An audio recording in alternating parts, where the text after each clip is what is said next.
The music stopped before I even realized I was on the floor. 1 second I was standing beside the dessert table, holding a plate of strawberry cake, and the next, my cheek burned so hot I thought someone had thrown boiling water at me. But it wasn't heat. It was my husband's hand. Gasps moved through the room like a wave breaking against glass walls. Someone dropped a fork. A child started crying somewhere behind me. I remember the chandelier above us swaying slightly, crystals trembling, reflecting tiny broken lights across the ceiling of his mother's mansion. And I remember thinking, very clearly, he actually did it. Daniel stood in front of me, chest rising fast, eyes wide, not angry anymore. Shocked, like even he hadn't expected himself to cross that line. His mother, Patricia, clutched her pearls dramatically. "Oh my God," she whispered loudly enough for everyone to hear. "Look what you made him do." Not what he did, what I made him do. Around 100 guests watched, business partners, extended family, neighbors. People from Daniel's company, all staring at me like I was the disruption. My face stung. My ears rang. I tasted metal. I didn't cry immediately. I just stood there, holding the plate while frosting slid slowly onto the marble floor. Someone murmured, "Is she okay?" Another voice whispered, "She pushed him too far." I blinked once, twice. And that's when humiliation settled in, not loud, not dramatic, quiet, heavy, permanent. Daniel leaned closer, lowering his voice. "You embarrassed my mother," he hissed. "You should have just stayed quiet."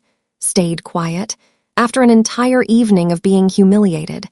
After months of swallowing things I shouldn't have tolerated. My hands trembled, not from fear, from realization. I placed the plate down carefully on the table, then I reached into my purse and pulled out my phone. The room watched me like they expected an apology. Instead, I dialed one number. It rang once, twice. When my mother answered, my voice came out calm, too calm. "Mom, please come." A pause. Then I said the sentence that changed everything. "Your daughter is being insulted. I think I've had enough." Across the room, Patricia laughed softly, assuming I was calling for comfort. She had no idea what I had just set in motion, because here's the strange part. Nobody asked why I didn't scream. Nobody wondered why I didn't leave. They expected tears, drama, chaos. Instead, I stood still, watching, listening, waiting. And if someone had been paying attention, they might have noticed something odd. Daniel looked nervous, not guilty, nervous. Patricia kept glancing toward the front doors, and several guests, important guests, suddenly avoided eye contact with me, as if everyone knew a version of this story, except me. Or maybe they believed a version carefully built over years. A version where I was the lucky wife, the dependent one, the woman living off her successful husband. Except that story was never true. And tonight, without meaning to, they had pushed me into correcting it. Before I continue, I want to ask you something. Where are you watching or listening from right now? Because when this happened to me, I remember wondering how many women in different cities, different countries, had stood in rooms smiling while being quietly diminished. If stories like this interest you, real situations, real emotions, real consequences, you can subscribe or follow along. I tell these stories the way they actually unfold, slowly, honestly, without exaggeration. Okay, let me take you back a little, because the slap didn't start that night. It started long before Mother's Day. My name is Alina. I was 32 when this happened, and from the outside, my marriage looked perfect. Daniel and I had been married 4 years. We met at a charity networking event downtown. He was charming in a quiet way, soft-spoken, attentive, the kind of man who remembered small details. Our first real conversation lasted 3 hours. He told me he admired ambitious women. I told him I owned a small but growing financial consulting firm. He smiled and said, "I like that you don't need anyone." Looking back, that sentence feels different now. At the time, it felt like respect. We moved quickly. Engagement after 8 months. Wedding the following spring. His family welcomed me warmly, or at least I believed they did. Patricia, his mother, hugged me tightly the first time we met. "Oh, finally," she said. "Daniel deserves someone stable." I thought she meant emotionally. Later, I realized she meant manageable. At family dinners, Patricia controlled everything. The seating, the menu, the conversations. One evening early in our marriage, she poured wine and smiled at guests. "So Alina works with numbers," she said, "but Daniel handles the real financial decisions." Everyone chuckled politely. I laughed too. Daniel squeezed my knee under the table but didn't correct her. I told myself it was harmless. Small things, nothing worth conflict. I worked long hours building my company. Clients trusted me. Revenue grew steadily. Daniel worked in commercial real estate, at least that's what people believed. He talked about deals constantly. "Closing next week," he'd say. "Big investor meeting tomorrow." I never questioned it. Marriage to me meant trust. And financially, things seemed fine. We shared accounts, bills were paid, our home expanded. Vacations happened, normal, stable, successful, but there were details that didn't quite align, and I ignored every single one. One night, about a year before the party, I sat reviewing our joint expenses. "Daniel," I called from the kitchen, "why is the mortgage coming from my business account?" He looked up from his phone. "Oh, accounting adjustment. Temporary for 6 months," he laughed lightly. "You worry too much." I remember pausing. Something inside me nudged. But then he walked over, kissed my forehead, and said softly, "You know I take care of us." And I let it go, because love sometimes sounds like reassurance, even when it's avoidance. The real shift began during holidays. Patricia developed a habit. Public compliments wrapped around quiet insults. At Thanksgiving, she said, smiling sweetly, "Alina's lucky Daniel is such a provider. Not every woman finds a man willing to carry that responsibility." Guests nodded approvingly. I opened my mouth to respond, but Daniel changed the subject. Later in the car, I said gently, "Why didn't you correct her?" He sighed. "She's old-fashioned, just ignore it." I stared out the window. Ignore it. That became the rule. Ignore the jokes. Ignore the assumptions. Ignore the growing feeling that I was being rewritten inside his family narrative. Maybe I'm being sensitive. Maybe this is just family dynamics. But something deeper whispered, "Why does nobody ever mention your work?" Mother's Day preparations started 2 weeks before the incident. Patricia announced she was hosting a grand dinner. 100 guests, she declared proudly over speakerphone. Business associates, extended relatives, some of Daniel's investors. Then she added casually, "Alina, dear, you can help with decorations, something simple." I blinked. "Help? Yes," she said. "You're good at organizing." Not hosting. Not contributing, just assisting. At a cafe, Patricia slid a seating chart toward me. "You'll sit near the younger wives," she said. "I usually sit with Daniel." She smiled thinly. "They discuss business. You might feel uncomfortable." I held her gaze. "I work in finance." She stirred her tea slowly. "Yes, but Daniel is the one people respect." Something cold moved through me. "I built my company from scratch," Patricia chuckled. "Oh, sweetheart, ambition is adorable." I remember gripping my coffee cup so tightly my fingers hurt. Daniel arrived midway through lunch. "Everything okay?" he asked. Patricia answered before I could. "Alina's just overwhelmed planning the party." He nodded sympathetically at me. "You don't have to stress. Mom knows best." And again, he chose comfort over truth. Why did he keep allowing this image of me? A week before Mother's Day, my accountant called. "Alina," she said carefully, "are you aware your business account covers multiple personal transfers linked to Daniel's investments?" My stomach tightened. "What investments?" There was a pause. "You authorized them indirectly through shared access." I opened my laptop immediately. Transactions appeared. Large ones, repeated ones, funding ventures under Daniel's name. My breath slowed, not panic, calculation. Because suddenly Patricia's comments sounded different. Provider. Successful son. Family pride. I closed the laptop quietly and decided not to confront him yet. I wanted to understand first. That night, Daniel talked excitedly about the upcoming dinner. "Big opportunity," he said. "Important people coming." I watched him, his confidence, his ease, and a thought surfaced that scared me. What if the life everyone praises him for is built on mine? I didn't accuse. I didn't argue. I simply started observing, listening more, reacting less. Something inside me shifted from wife to witness. Mother's Day arrived warm and bright. Patricia's house looked like a wedding venue. White roses everywhere, string lights across the garden, live musicians tuning violins. Guests arrived dressed elegantly. And immediately, Patricia began her performance. She greeted people loudly. "My son worked so hard to host this." I carried trays, directed catering staff, handled last-minute logistics. Guests thanked Patricia. They congratulated Daniel. No one acknowledged me. Near the bar area, Patricia introduced me to a group of women. "This is Alina," she said sweetly. "She keeps busy with little projects while Daniel handles the serious work." One woman asked politely, "What do you do?" Before I answered, Patricia said, "She helps Daniel relax after stressful deals." Laughter, soft, polite, cutting. I smiled faintly. "I actually run." Daniel appeared beside us. "Mom, guests are arriving," he interrupted quickly. He guided me away. "Just let her talk," he murmured. I stopped walking. "Why?" he frowned. "It's not worth tension tonight." There it was again. Silence as peacekeeping. Later, I overheard two men near the patio. Investor number 1. "Daniel's expansion is impressive." Investor number 2. "Yeah, strong financial backing." Investor number 1 lowered his voice. "Who's funding him?" Investor number 2 shrugged. "Some private structure, very discreet." My heartbeat slowed. I stepped closer. Daniel joined them seconds later. Investor number 1 laughed. "Your financial partner must trust you completely." Daniel smiled confidently. "They do." He didn't look at me, not once. And in that moment, I knew.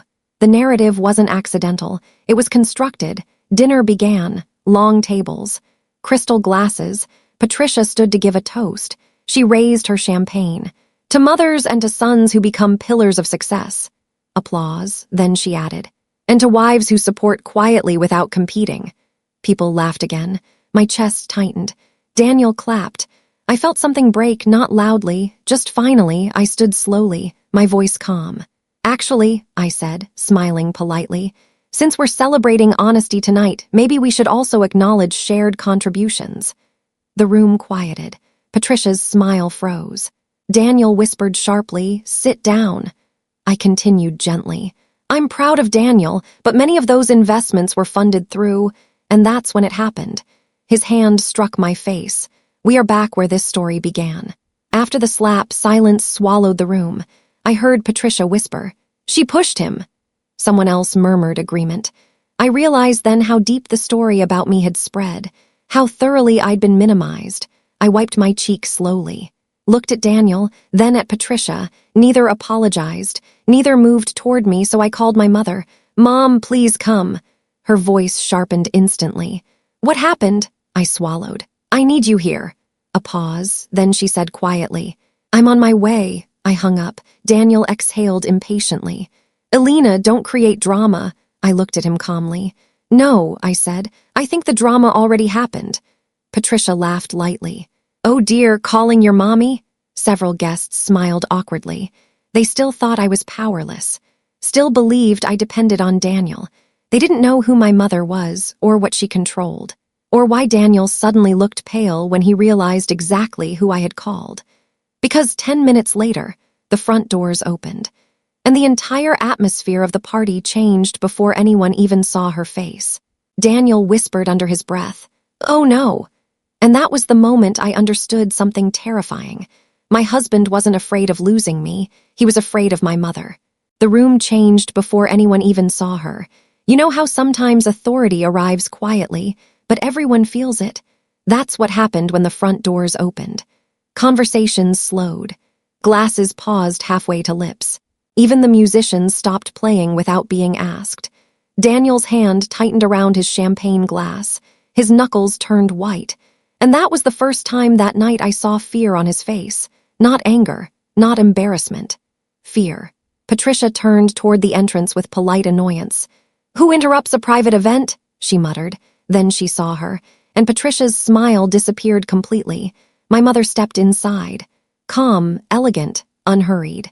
She wore a simple navy dress and low heels, nothing dramatic, but she carried herself like someone accustomed to rooms rearranging around her presence.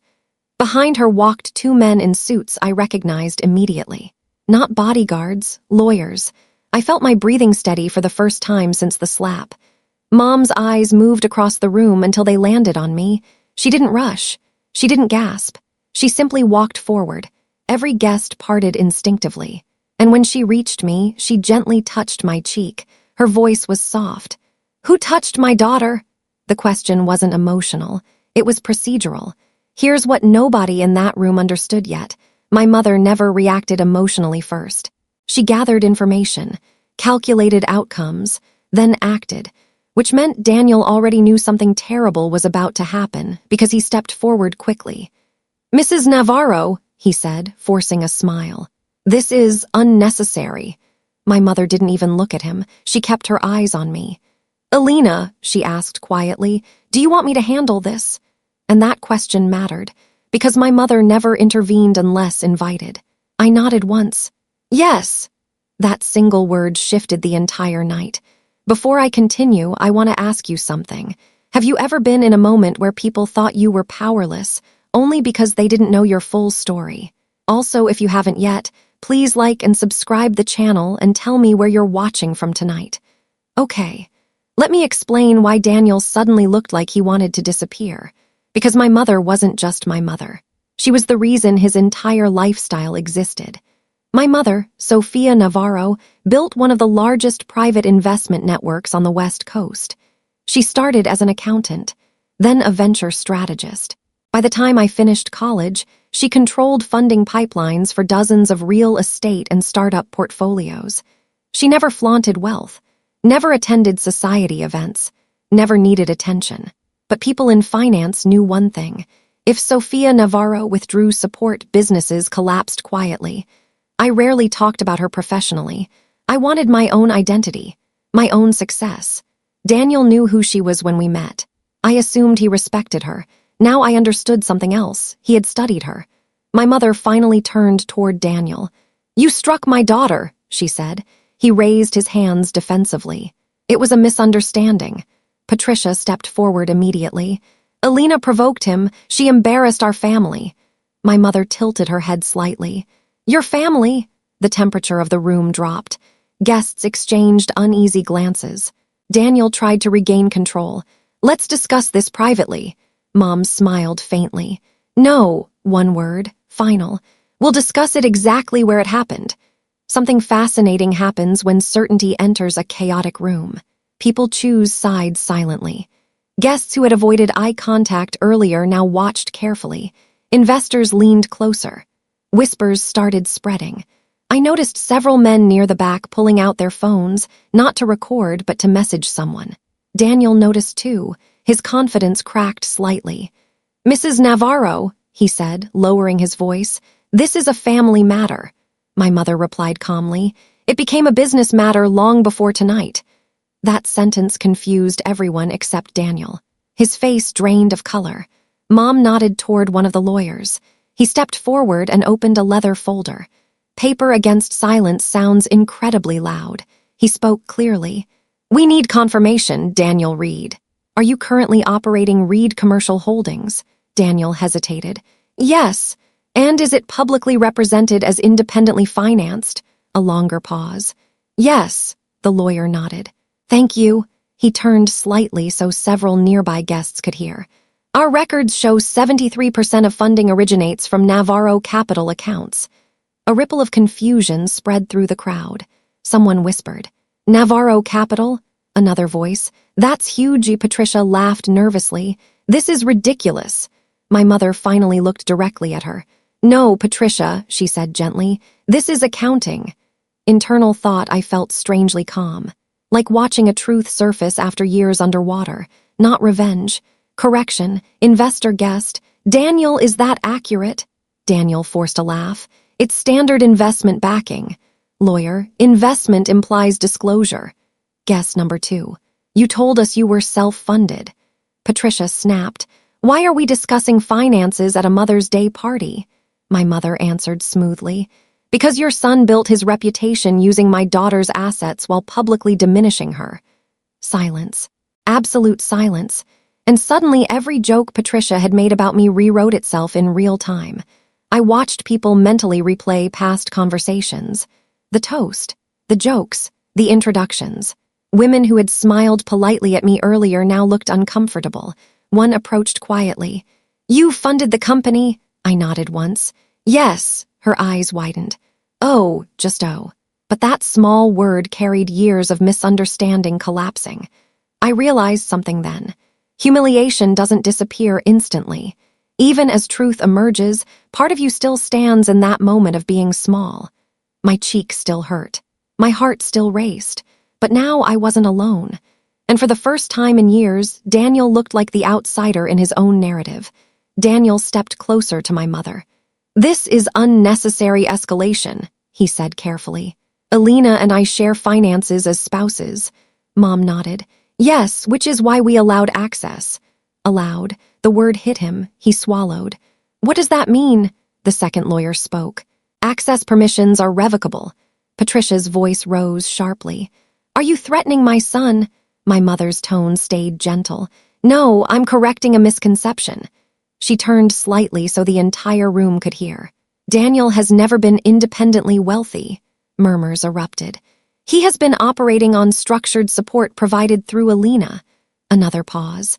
"And Alina's accounts are governed under Navarro capital oversight." Daniel's breathing quickened. "You can't just," Mom interrupted calmly. "We already did." The lawyer handed Daniel an envelope. His hands trembled as he opened it. I watched recognition hit him line by line. His voice dropped to a whisper. "You froze the accounts," the lawyer replied. "All discretionary funding has been suspended pending investigation." Guests exchanged shocked looks. Investor guest muttered, "That means liquidity collapse." Another said quietly, "His projects," someone finished the sentence, "are finished." And that's when the final piece clicked for me. Daniel hadn't just tolerated Patricia's insults, he needed them. The narrative of me being dependent protected him. If people believed he was the provider, no one would question where the money came from. Every joke about me had been strategic camouflage. I felt a strange mixture of grief and clarity, not heartbreak, recognition. I stepped closer to him, quietly. "Did you ever plan to tell anyone?" Daniel looked desperate now. "Alina, this isn't how it looks." "How does it look?" He lowered his voice. "I was building something for us." "For us," I repeated softly. "Then why make me look small to do it?" He didn't answer, because there wasn't one. And this is important. I didn't yell. I didn't insult him. I stopped reacting emotionally. I simply watched events unfold. My mother wasn't destroying him. She was removing protection. Truth was doing the rest. Patricia's composure shattered. "This is manipulation," she shouted. "You're humiliating my family." My mother met her gaze calmly. "No, Patricia, humiliation happened when your son struck my daughter." Guests nodded subtly. Social gravity shifted completely. Patricia realized too late the audience had changed sides.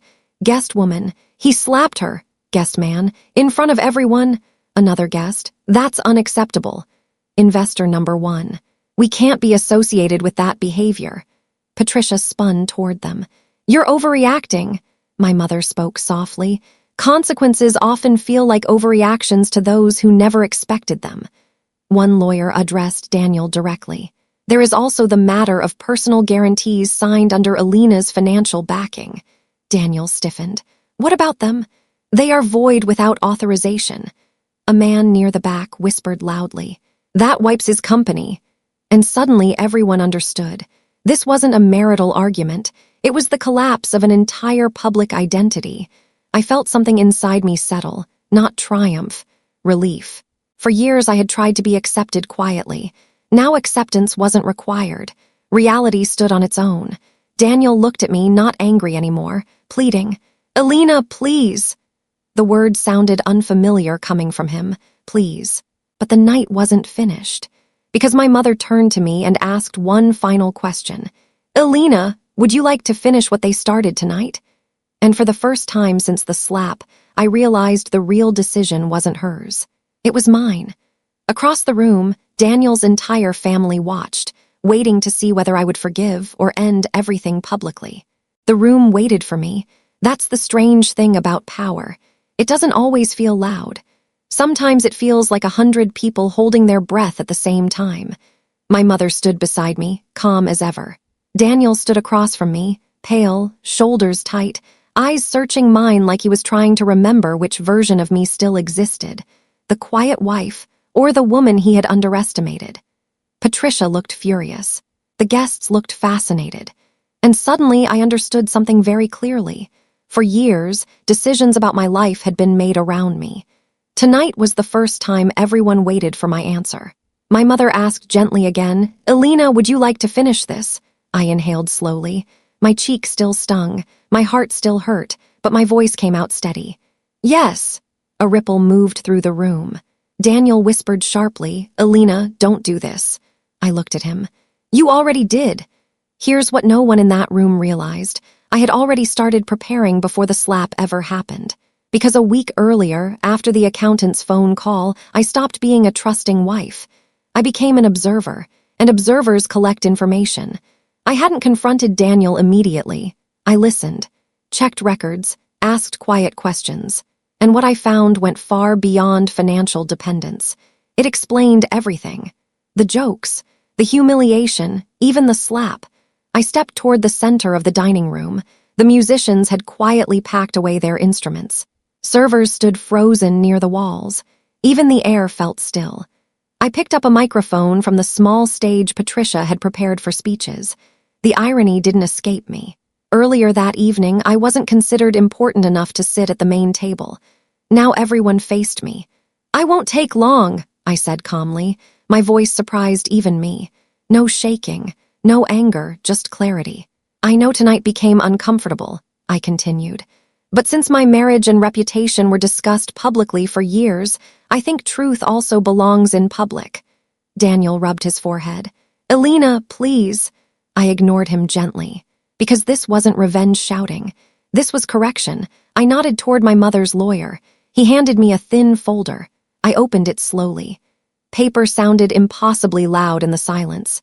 "For 4 years," I said, "most of Daniel's projects were financed through accounts connected to my business and my family's investment firm." Murmurs spread again. I continued. "That wasn't the problem." I looked at Daniel. "The problem was the story built around it." "Guest woman, what story?" I answered calmly. "That I depended on him." "Guest man, you didn't correct it." I smiled faintly. "I tried." Patricia snapped from across the room. "You're exaggerating." I met her eyes. "No, Patricia, I stopped interrupting when your son asked me to keep peace." The room shifted again. People remembered. Every dinner, every joke, every introduction, I flipped to another document. And there's something else. Daniel closed his eyes briefly. He already knew. Several investment proposals submitted under Daniel's company used performance data from my consulting firm. Gasps. Investor number 1 stepped forward. "You presented those as proprietary results." Daniel's voice cracked. "It was collaboration," I answered gently. "Collaboration requires acknowledgement." Silence answered for him. Standing there, I realized I wasn't exposing a single betrayal. I was exposing a system. Daniel didn't just accept disrespect toward me. He depended on it. If people respected me professionally, they would question him. So the narrative had to stay. Elena equals supportive wife. Daniel equals self-made success.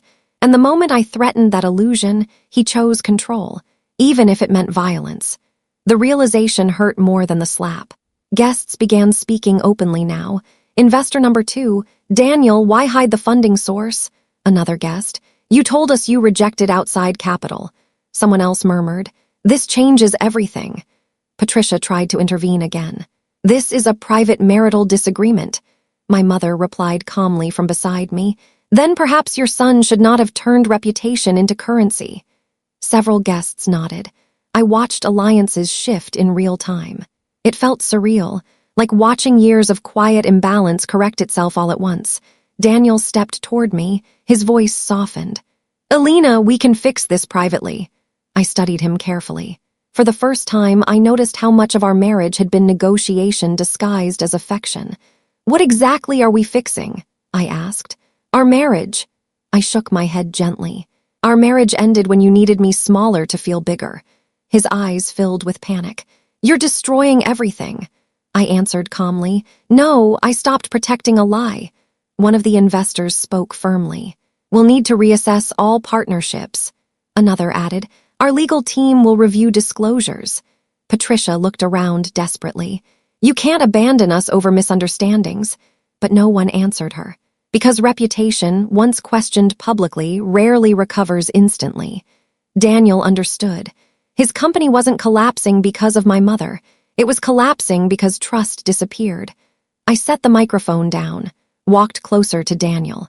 Only a few feet separated us. 4 years of marriage, hundreds of memories, vacations, late-night conversations, plans, and yet I felt oddly peaceful. I loved you, I said quietly. I know, he whispered. That's why this hurts. He swallowed hard. I never meant to hurt you. I looked at him gently. But you never stopped it either. That truth landed heavier than any accusation. A woman from earlier, the one Patricia had introduced me to dismissively, approached slowly. I owe you an apology, she said. Others followed. I misunderstood. We all did. I'm so sorry. It wasn't triumph, it was correction. The room rewrote its memory of me. Not dependent, not lucky, simply unseen until now. And then came the moment I never expected. Patricia approached my mother, her posture completely different now. No arrogance, only urgency. Sophia, she said carefully, surely we can resolve this. My mother folded her hands. What resolution are you seeking? Patricia's voice lowered. Restore the funding. There it was, not apology, survival. Daniel stepped closer to me. Elena, please talk to her. His voice trembled. We'll make this right. For years I had waited for him to defend me publicly. Now he needed me publicly. The reversal felt almost unreal. I answered softly. I'm not punishing you. They both stared at me. I'm stepping away. I looked at my mother. Withdraw everything. She nodded once. No hesitation. The lawyers exchanged brief confirmations. And just like that, the legacy Patricia had spent decades building around her son began dissolving quietly. No shouting, no spectacle, just consequences. Guests began leaving slowly. Whispers replaced music. Daniel sat down heavily in a chair, staring at nothing. Patricia looked smaller somehow. The house felt different, like a stage after the audience leaves. I walked outside into the cool night air. My mother joined me. Neither of us spoke for a moment. Then she asked softly, "Are you all right?" I thought about it. The humiliation, the betrayal, the ending of a marriage, and surprisingly I nodded. Yes, because the heaviness I had carried for years was gone. Divorce wasn't dramatic, just paperwork, meetings, signatures. Daniel's company restructured under new ownership. We spoke only through attorneys. I heard later that he moved to a smaller apartment. Patricia stopped hosting large gatherings. Life adjusted quietly. As for me, my business expanded faster than ever once my resources were fully my own again. Clients respected transparency. Investors trusted independence. But the biggest change wasn't financial. It was emotional.